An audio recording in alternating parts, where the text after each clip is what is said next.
The latest polling shows, though, that trust in the media is dipping further, with only, 27% of people trusting the media. We know that anxiety is on the increase, and we don't really know all the reasons why. That's what the experts have told us. But the other really comforting fact about anxiety is that we understand that it's our brain's way of keeping us safe. I've been accused of suddenly becoming very right-wing, apparently. What was I supposedly beforehand, and why am I reacting like this? Are we paying these people to front up, or are we paying them to fly to Wellington to eat their lunch? Should you really lose your career for refusing to take part in a 90-minute lesson about Māori culture? This government doesn't actually have any idea how to get economic growth. Show us what you made of, Prime Minister. Editor-in-Chief with Duncan Garner. Okay, welcome to the program. Good to have you company. You're with the Editor-in-Chief. Duncan Garner, live. Okay, good evening, everybody. Nice to see you. Welcome along to the podcast. Yes, I've been accused of suddenly becoming very right-wing, apparently. What was I supposedly beforehand, and why am I reacting like this? Because it's just the view of one person and their views, maybe, and maybe I don't fit their bias or their outlook. Does my recent work not fit their bias, whatever their bias is? It's a minefield, all this. And it comes at a time when media is just not trusted, and it's getting worse. Latest data shows us it's getting worse, way worse. The least trusted profession, below politicians now. This is not something to get excited about. This is something to be disappointed in. But anyway, that's what's happening. Also, parents, listen up. For the next 3 days, there's an online parenting event called the Calm Connected Tweens and Teens Summit. They say it takes a village to raise a child, and this summit brings that village to you. 3 days of free help from some of the world's top experts in the fields of things like parenting, neuroscience, psychology, education. They'll help you connect and bring some calm to your family if you need it. They'll raise your teens' confidence, resilience and well-being, all those words. And 16 experts across these 3 days will give out practical, reassuring ways to understand and connect with your teenager, bring you closer, if that's possible, deal with the eye rolls, because that's what they do, the withdrawals, the emotional outbursts, the dirty rooms, the untidy rooms. They'll tell you how to keep your teens safe online, social media, take care of yourself, soften the parent guilt if you've got guilt. They will help you deal with anxious teenagers, ADHD, understand the teen brain, how it works, if it works at all, if it's ever switched on. You'll also get some ideas and advice on how to deal with tricky teenagers and difficult ones, teens and alcohol. And, of course, there's porn and there's the social media and there's also the blackmail and everything that goes on, okay? So we will have a chat shortly to the organiser of this online conference. It is a fantastic one-stop shop. I tell you, I'm so glad I've run into her. Get in touch through our social media at Duncan Garner Podcast or TikTok, Instagram, or flick me an email, duncan@rover.nz. So let's go. It's the Slam Dunk. I'm going to kick off with this, okay? Over the past couple of weeks, I've really upped the ante in some of the utter nonsense in the public arena. And I've called it out. I've been pretty brutal to the point, I suppose, on some of these idiots. And I'm told it's seen record numbers. There's been some really, really good engagement. So thank you for watching and commenting. And for that, I'm really grateful. Thank you so much. The latest polling shows, though, that trust in the media is dipping further, with only 27% of people trusting the media, while 48% do not now trust the media. This makes the media the least trusted institution below central and local government. Oh my God. They trust the local mayor and politicians more than us. It's not something to crow about and something to be really worried about, but I'm going to be honest and put it out there anyway. That's what makes me carry on and do what I do this. We need to win trust back. And I need to show you that I can be trusted to tell the story and to be open and honest and put it in front of you. All stories, all angles, everyone gets hit, but I'm concerned. Everyone gets praised, but no favourites. And I get it, because to a degree and to a point, I'm seeing more examples of this. Take the One News story this week on the Manarewa Marae Te Pāti Māori scandal. This is very serious, this is potentially electoral fraud. Yet One News, I just don't get this, barely mentions the Māori Party's role in all this. They're at the heart of it. The police investigation is looking at the Māori Party. TV1's Māori reporter does a haka with the Hikoi organiser. Now, that doesn't look too independent, but anyway. And Radio New Zealand hosts are spotted and taking photos with the organisers of the Hikoi. Nice smiley photos. Now, is this examples of bias? Is it? Or is it just examples of people taking photos with people? But it doesn't help, does it? It paints a picture of collusion, potentially, even though it may not be. But no one calls them out because it's all been accepted. You know, that's what it is. Yet I mentioned the Hikoi being a waste of space, because I thought it was. I thought they were wasting their time because the bill was never going to pass. Never go anywhere. So I called it a waste of space. Oh, my God. People ripped into me. How can I say that? You can't say that. It's racism. No, it's not. I said it's a waste of space. Don't waste your time on it. The bill's not going anywhere. It's going to get canned. Why can't I say that? He got just a giant week off. So as long as you say what the left is saying, then they have no problem with it. But don't go out and say things that are against the narrative of the media pack. I'm sorry, I'll say what I like. Free opinion. But there's a bit of that going on, you see. So free speech is fine as long as it's my free speech. Do you know what I mean? So we need to be genuinely open to free speech, not critical of it if someone has a different opinion to you. And media are too often too narrow in who they interview. They take political positions on, or moral positions or fundamental positions on a number of people that they will not put in their stories. So Don Brash and people like that, they won't get a look in. Too often I feel that the media crucifies the right and gives the left a bit of a red carpet smooth ride at times. But some have suggested I've suddenly gone right wing. What on earth does that even mean? I don't even know what it means. It's been levelled at me before. Mind you, it's also been said that I'm as right-wing as the right-wingers claim that I'm left-wing. So I don't know which wing I'm on. I play halfback. Honestly, after 30 years in this game and refusing to even vote, I've dished it out to everyone that I think deserves it. And they've all deserved it at some stage, no matter what colour, race, creed or party they belong to. Helen Clark's media man, Mike Munro, once said that he didn't, on me, he said that I didn't care for the colour of the blood, red or blue, didn't matter as long as the blood was flowing. And I've been abused and complained about by people from all parties. Famously, Bill English once rang the newsroom saying, "Where is that fat?" Now, the word I just went beep on, where is that fat? It starts with C. I'm going to leave it there. I did a bit of an investigation on John Tamahere once that saw him get sacked from the cabinet. And the next night, I returned home to my house and all the doors and windows had been opened. It was quite freaky. TV3 called security. They kept an eye on me and watched my kids for the week. Who was it that had opened the doors and windows of my house to give me a fright? Now, all I do know is that my neighbour at the time worked in John Tamahere's office. So they knew where I lived. Now, I'm not saying it was them, but what do you reckon? Now, I've taken the attitude for years that all politicians are fair game. And clearly someone was out to scare me on that occasion. It didn't work, just motivated me further. But politicians are not your friends. They don't ring me on my birthday or Christmas. They don't ever have, never will. They're not friends. But people get into this idea that somehow, we see so much of each other that there's friendships develop. You are closer to some MPs than other MPs. That's just human nature. But they're not friends. We have doorstepped and been in people's faces for decades, and I just don't see that same level of rigour that's shared across all the parties these days. I don't see them being tipped up like I've seen them in the past.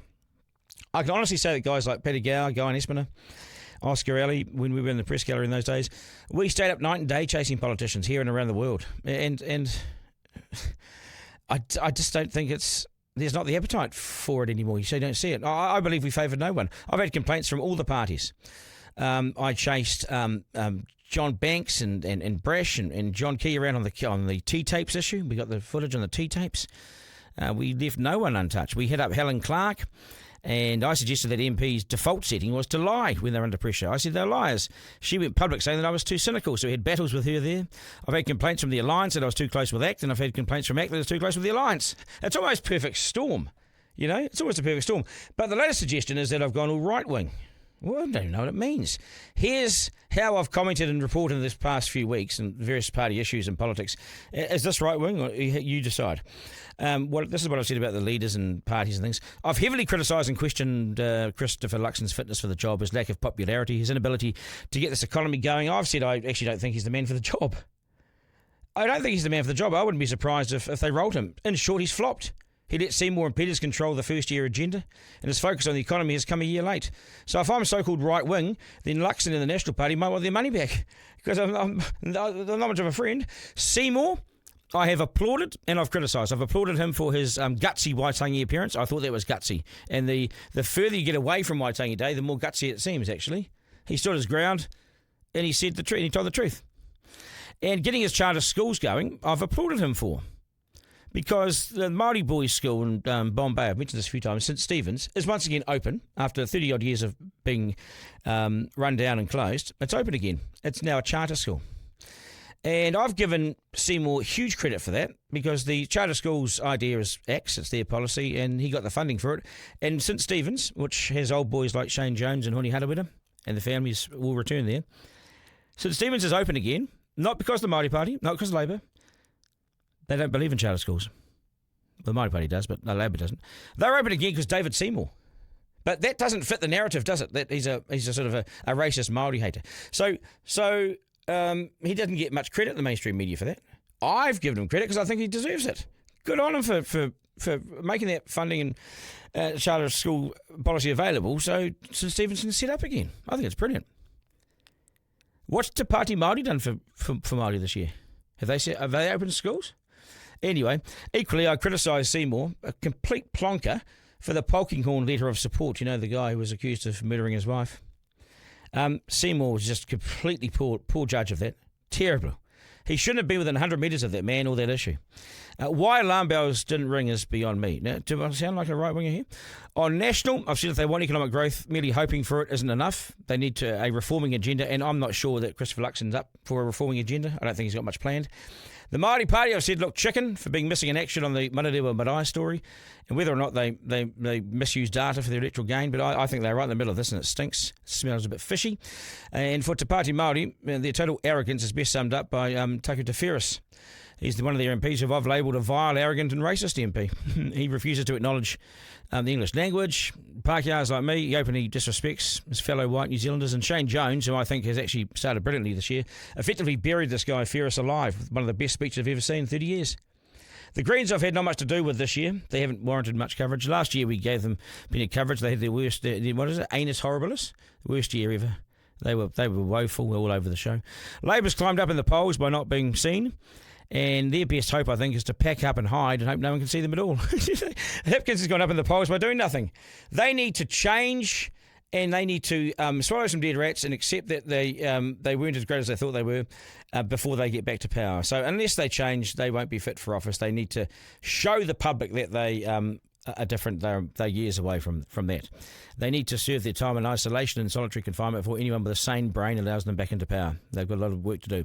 I certainly feel like Trump's victory has empowered the political conservatives and the political right. Destiny, which is no church, it's more a political arm, went too far in their storming of the library. I've said that. For that, platform listeners, I've been on the platform in the past week, the radio station, they decided that I was a soft cock and left wing and woke because I said that no, I didn't agree with that. I have no idea which wing I am. It gets so confusing over the years. As I said, I'm going to settle on halfback. I stand firmly against any MP that sees a future for us by dividing us and running some radical separatist agenda. I will stand for my last breath against that sort of stuff. And the thing is, we have a beautiful and a lovely country, and separatism will not improve it. If that is now deemed right-wing, all those views, then so be it. I know what's right and I know what's wrong, and I will always call it. Duncan Garner, live. So I'll ask you, Isaac, do you have a view that, do you think this podcast is heavily left or right or anything? What's the perception? Well, as someone who's kind of watched the making of this podcast from the sidelines, I guess, and I get to just kind of like, you do the content, and all I have to do is piece it all together. But I mean, just from all the videos that I've edited, you definitely do come at it from all angles. Yeah. We smashed Luxon a bit last year. 100%. Oh, 100%. And the audience loved it. Yeah. Based on the numbers, the audience loved it. Yeah. I'll put a card in the video that points you towards that Luxon video. That did very well. And then in recent times, yes, the Māori Party's been under heat. Actors have been under heat before. David Seymour. Polkinghorne, Yeah, exactly.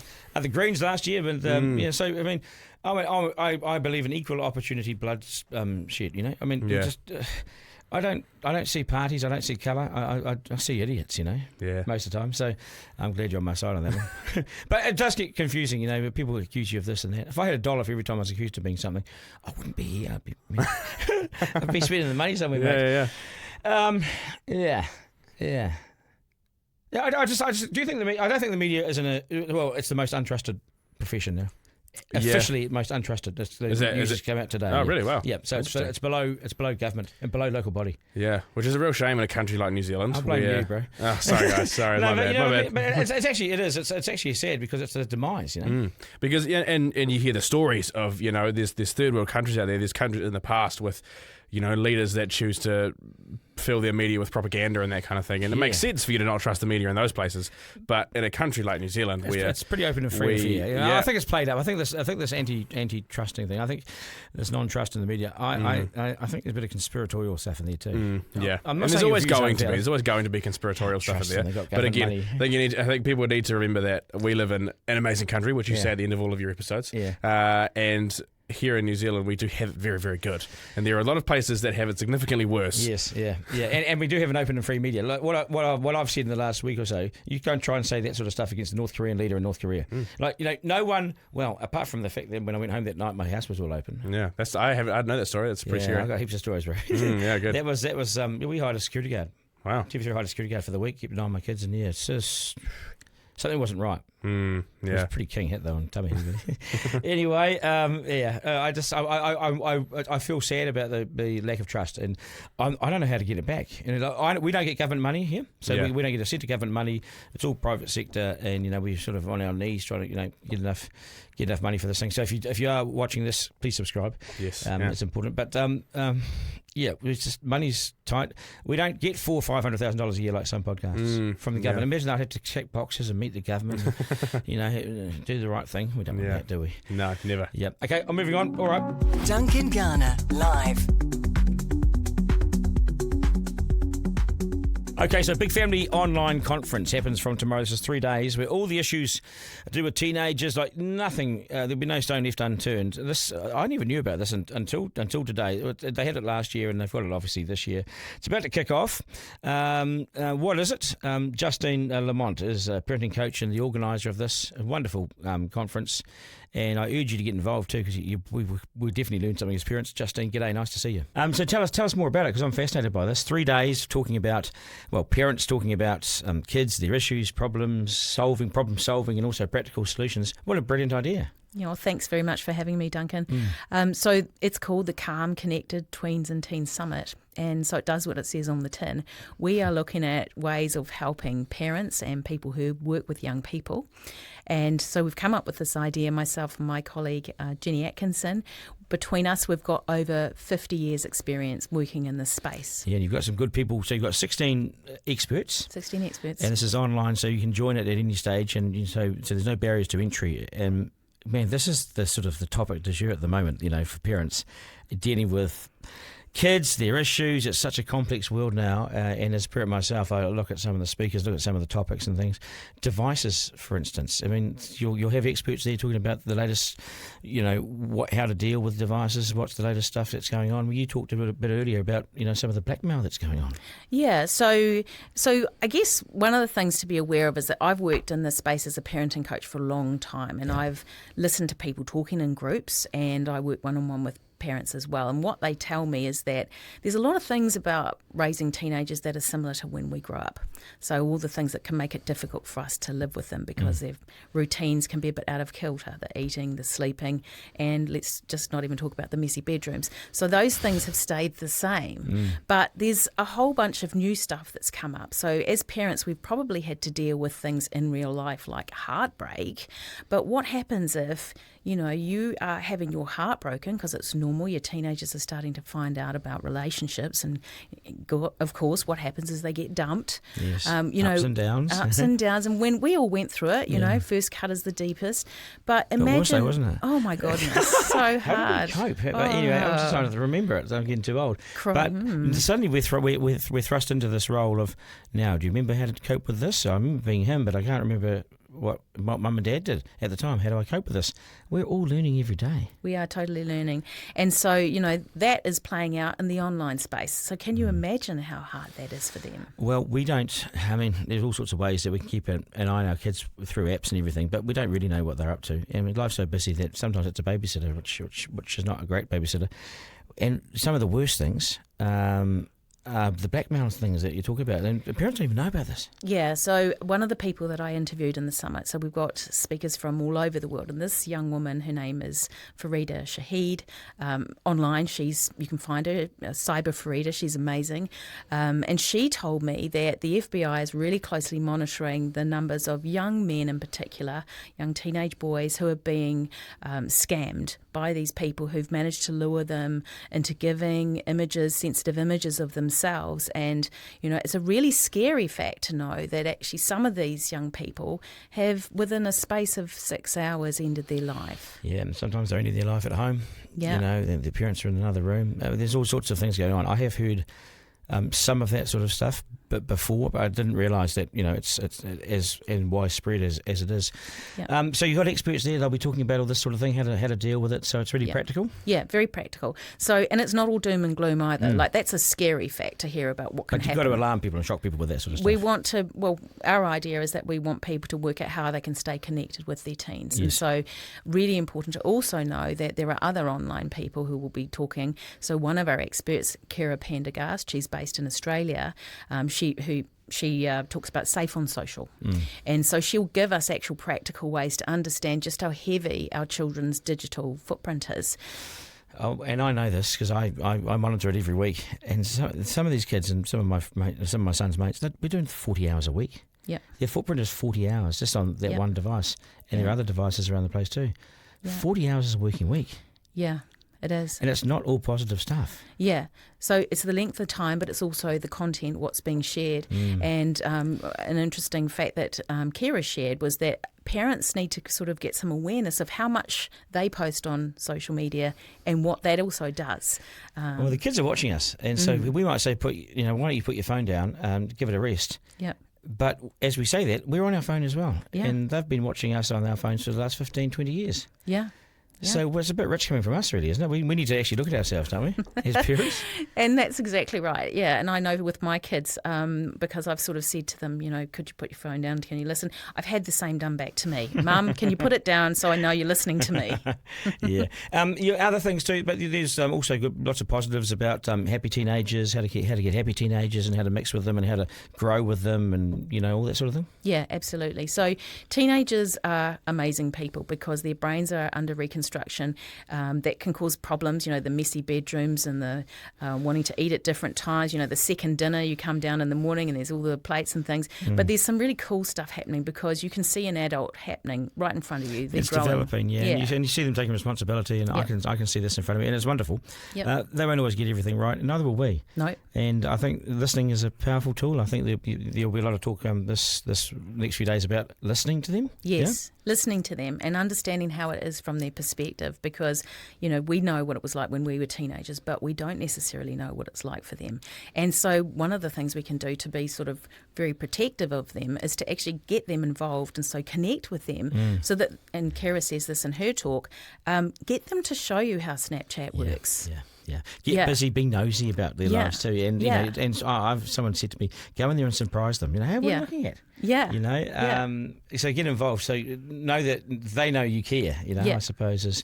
What about things like, the rise of ADHD and, everything's got a title these days. And, back in our day, we were just deemed a little bit odd or whatever, but suddenly you've got, got titles and everything. Yeah. Will you discuss that sort of thing? Yes, definitely, because a part of understanding our kids and being able to connect with them is knowing that they've got a different temperament. And so I talk to parents all the time. A dad was saying to me the other day, he's got 3 children, they're all different. And isn't that interesting? Because we wouldn't want people to be all the same. So we've got to work out what makes our child tick, really, and that can take a long time.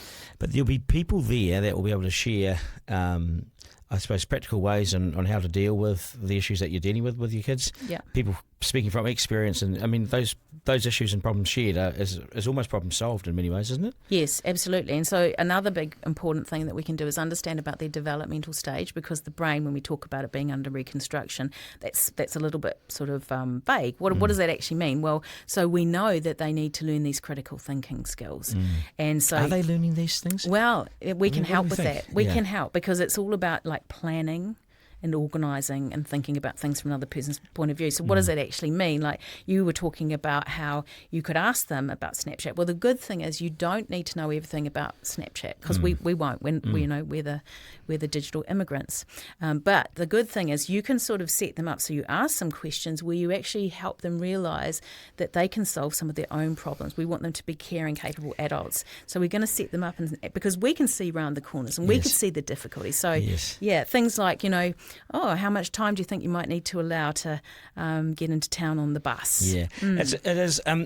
How much more complex is the world that they're navigating today compared to when we were navigating this, and I was navigating this as a young teenager in the 80s, when there were the drinking age was 20, but no one cared. You can go into an alcohol store and buy alcohol, and it was really cheap. You could go to town; it was $1 for a beer. Yeah, it was promoted. I mean, the heavy drinking was promoted. So there's all these different things. I don't think these guys drink and smoke like we did as teenagers. Yeah, their vices are things like phones. We didn't have these. Yeah, we didn't have much in the way of digital. So we're very different beasts, aren't we? These years apart, we are and we aren't. You know? We are and we aren't. And so the thing about being online and being on devices, one thing that we know they're doing is they are starting to pay a lot more attention to their friends. They're trying to work out how relationships work, and so that's why they're spending a lot of time in their room. That's why they're on their devices, because that's how they're connecting with their friends. Yeah, I mean, they're talking to their friends in their room through the phone, and this is something I don't understand.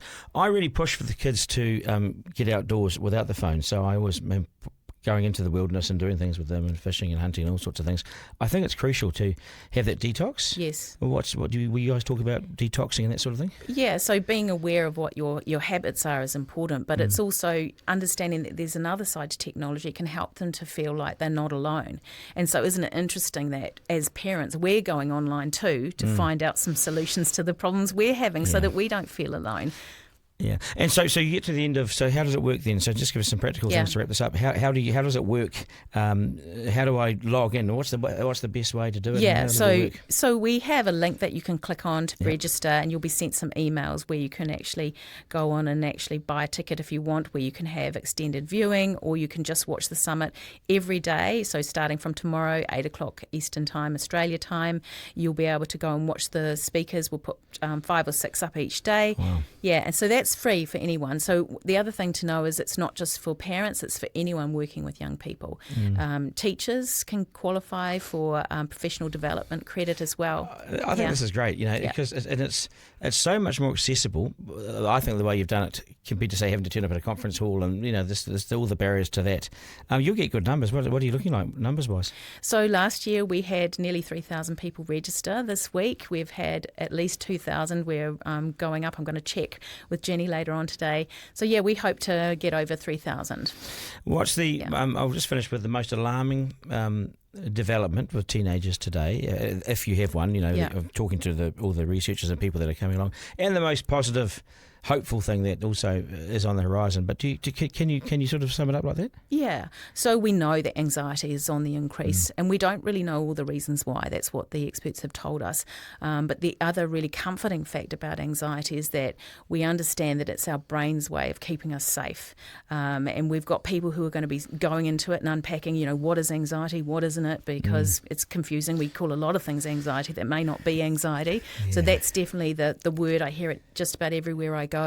Yeah, it's really concerning. Yeah, it's interesting that, because we in our family we had some issues with this as well. Just getting help for anxiety, we got anxious about, because we couldn't find. We finally found someone excellent in the end. Yeah, but you pay quite a bit of money, and it takes time to find people that are available. So that was quite complex. But just unpacking it. They've been able to almost get on top of it because of they're just talking it through. Yeah, and it's anxiety. We had anxiety. Yes, we had lots of it. Yeah, but we almost weren't allowed to express ourselves without. We couldn't put our hand up. It was seen as weak. So teenagers, in many ways, can walk towards it. And embrace it.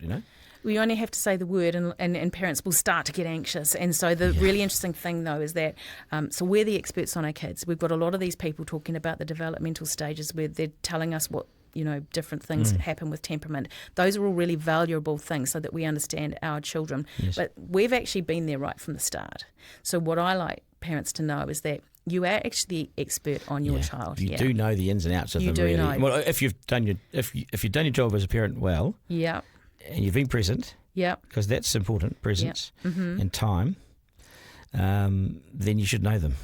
Yeah, and so, but I also think you don't want to set yourself up for a standard where mistakes don't happen. Actually, mistakes are going to happen, and that's also a really important thing for parents to know, because part of being a teenager is about trying new things and often they won't turn out the way they expect.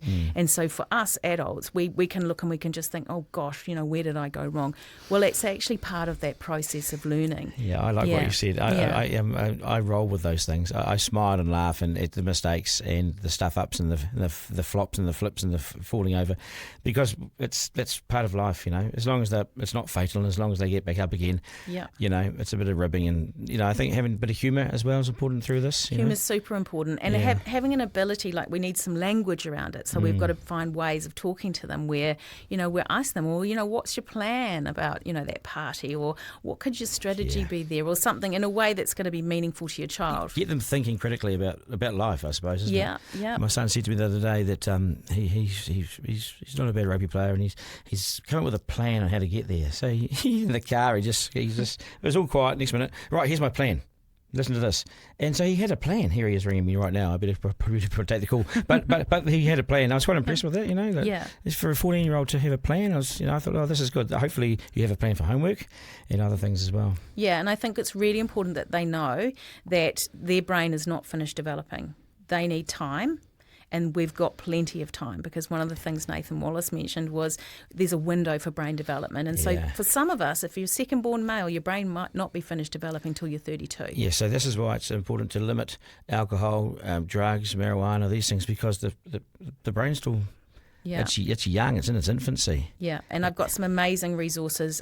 Paul Dillon, who's an expert on alcohol and other drugs, he has created a set of cards, which interestingly enough, he collaborated with a student who came along to one of his talks. And what this young man said to him was, Paul, we love your talks, you say some great things, but when we're out with our mates, we don't know what to do. So that thing that you just said that your son did, where he has planned, that's amazing, because, sometimes there are and unplanned things happen. Yeah. So these cards, and there's some really amazing stories to go with the different things. Like there's a thing called the chair test, which I hadn't heard of. He talks about the recovery position, which I've done a first aid course, I know about that. But the chair test is really important to see just how, under the influence somebody is. And so these things are actually free, they're downloadable, you can keep them on your phone. They'll save people's lives. It might keep your kid alive, exactly. Yeah. I want to leave it there because it's a good place to leave it. But really encouraging, good chat, and I hope it goes well for the next few days. Thank you, Duncan. Duncan Garner, live. Okay, that's us. Another interesting evening. Thank you for your feedback and your support. Do get in touch through our social media at Duncan Garner Podcast, TikTok, Instagram. Flick us an email, duncan@rover.nz. To all of you, please subscribe. Yep, it's worth subscribing, so just click the button. To my team, Isaac, thank you, brother. Always appreciate what you do, mate, and always good to have a chat. We'll do it again tomorrow, because I've got something on tomorrow. Remember, life is no dress rehearsal. There's no curtain raiser. Teenagers are difficult. They always will be, always have been. This is it. We live in one of the best places on earth, so get out and enjoy it. Have a great rest of the day and evening. Take care, New Zealand. Ta-ra. Duncan Garner, live.